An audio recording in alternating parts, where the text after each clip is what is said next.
One thing that's really useful for patients after a stroke is bridging. And bridging is really cool because it allows patients to offload pressure from the bottom to prevent and manage pressure injuries and pressure sores. It can be very functional as well as being an exercise. In terms of functional, it allows patients to do things like remove and put bedpans under themselves, do lower body dressing even, like get their pants and underwear off. And it's an exercise too, in kind of like a stretch position.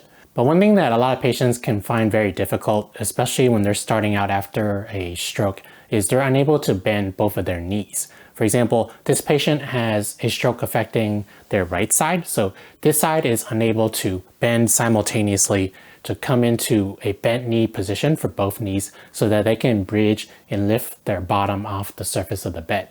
So one thing that you can do as a caregiver is to provide support and to help and coach the patient to do a more proper bridge. So here you can see that my patient already bent their non-stroke knee and brought it as close as they can to their bottom to make their bridge as advantageous as they can so that they can get the most lift off with the least amount of effort. And they're going to need some help with their stroke sided leg, right? So this is going to be a team effort.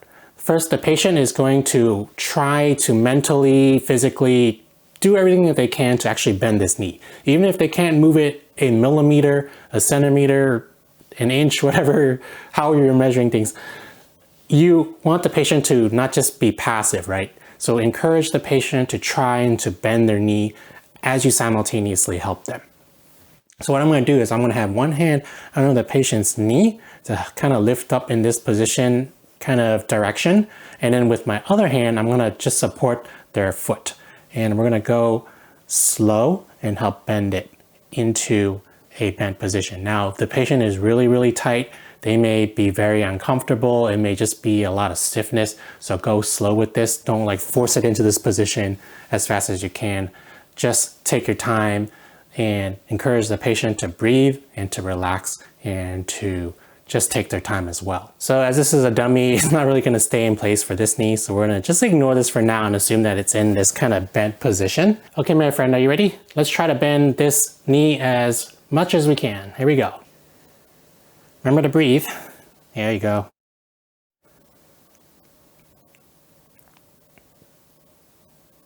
And the goal of what we want to do is to get the patient to bend their knee and to have our legs support our patient's other legs so that we can free our hand to provide them support at their upper body.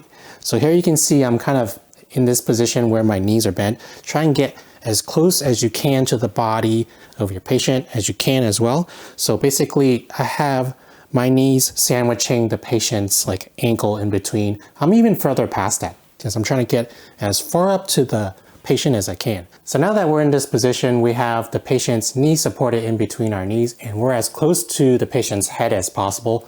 We're going to change the position and do something else with our hands. So what I'm going to do is I'm going to have one hand, my left hand here, under the patient's hip and my other hand over the patient's belly.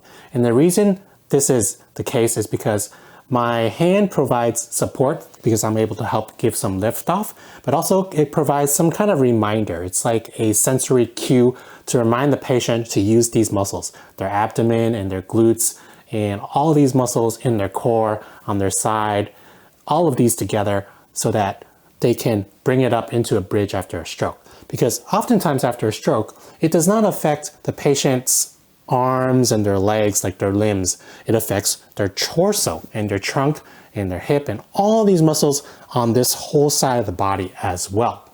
So what we're doing when we do bridging is we're retraining not only our leg to help bring lift off for the bottom off of the bed so they can do things like relieve pressure for pressure injuries and decubitous ulcers, but also to retrain their trunk and their torso so they have full control of both sides because we need our trunk to do things like to twist and to bend in everyday life. So with my hand in position here, one hand under the patient's hip, the other hand over their lower abdomen, I'm going to encourage the patient now to do a full bridge.